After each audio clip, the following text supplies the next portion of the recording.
Welcome in. My name is Ryan, and I am going to be answering. In this video, I am going to be answering the most Googled question about Beethoven.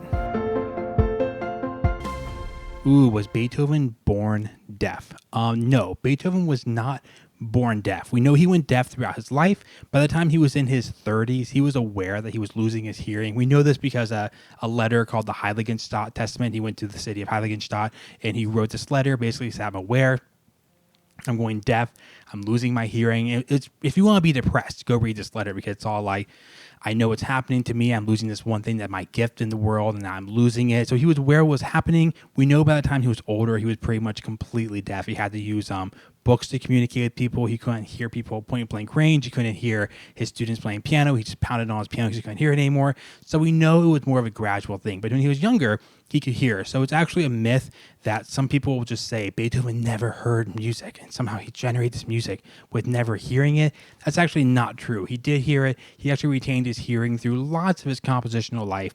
Yes, at the end, his ending pieces of his life, he probably never heard those pieces. So it is still impressive, but it's an exaggeration to say he never heard. He definitely could hear when he was younger.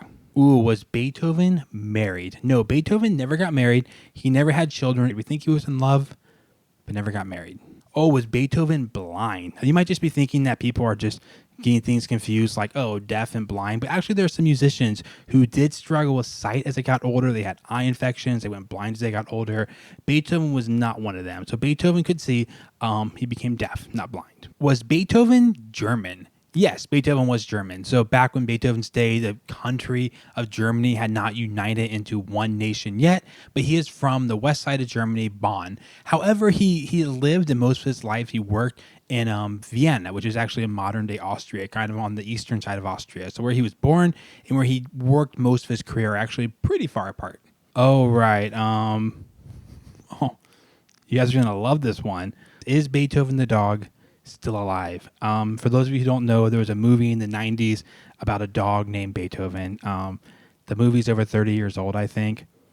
So no, Beethoven the dog is definitely not alive. Neither is Beethoven, for those of you wondering. Beethoven died almost 200 years ago. So Beethoven and the dog have both passed away. Well, that was a depressing one. Oh, this is a good one. Is Beethoven public domain? Yes, Beethoven's music is definitely public domain, despite what sometimes YouTube's computer censors say when they hear me playing a Beethoven piece and say I stole it from someone else. No, Beethoven's music is public domain. What that means is you can play on the piano or record anything by Beethoven and you completely own the copyright to it. But that does not mean that you can find any recording you want to of a Beethoven piece and then use it. When recordings are made, the people who make those recordings are now the copyright owners. So yes, the music itself is public domain, but the individual recordings are owned by whoever made the recordings or that company. Was Beethoven rich? This is actually a really good question and kind of tough to answer. Beethoven did not ever become exceedingly wealthy. Some of the musicians who became really famous, like Liszt after him and also became wealthy, that was kind of the next generation of musicians. However, Beethoven was well taken care of. Beethoven did more of the patronage system, where that means that a wealthy person, it was an archduke for a while, really took interest in Beethoven, basically supported his work and paid for his living, paid for him to have a place to stay, gave him a monthly stipend, just said, here, you compose and give this music to the world, and I'll kind of pay your way. Now, Beethoven had other means of making money, but that was kind of the main thing he did throughout his life. So he wasn't really rich, but he often had what he needed. Okay, was Beethoven classical or romantic? So there's four main eras we play in music on the piano.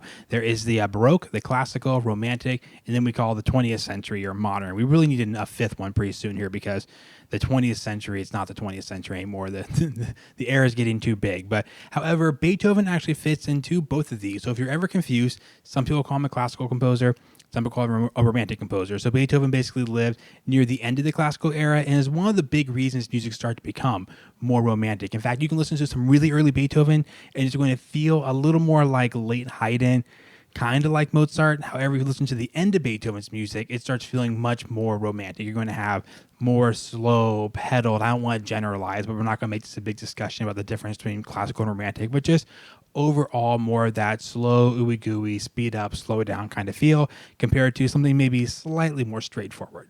Okay, there are the most Googled questions about Beethoven. Let me know if you have any more questions down in the comments below. And I'll see you guys in the next one.